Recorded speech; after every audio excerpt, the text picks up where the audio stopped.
Un nouvel ordre mondial s'affiche à Tianjin, en Chine, autour du président Xi Jinping. Plus de 20 chefs d'État, dont Vladimir Poutine et Narendra Modi, le Premier ministre indien. Ils participent au 25e sommet de l'Organisation de coopération de Shanghai. Un sommet qui permet à Pékin de resserrer son influence, comme nous l'explique Sophie Goldstein. Une poignée de main pour sceller la réconciliation sino-indienne après plusieurs années de froid liées à des tensions frontalières. En marge du sommet de Tianjin ce dimanche, le président Xi a accordé une place toute particulière au Premier ministre indien. Narendra Modi n'avait plus mis pied en Chine depuis 7 ans. La situation internationale est à la fois fluide et chaotique. La Chine et l'Inde sont deux civilisations anciennes, les plus peuplées au monde, et des membres importants du Sud global.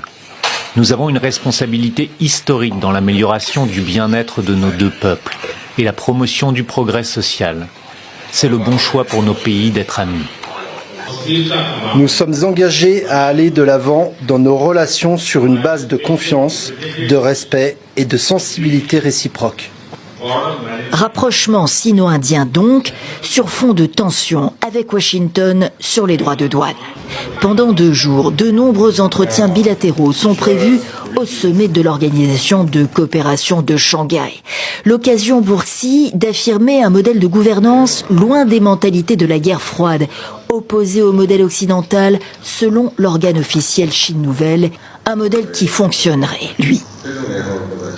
Au moment où le multilatéralisme est attaqué, le soutien de la Chine est un élément extrêmement important à préserver.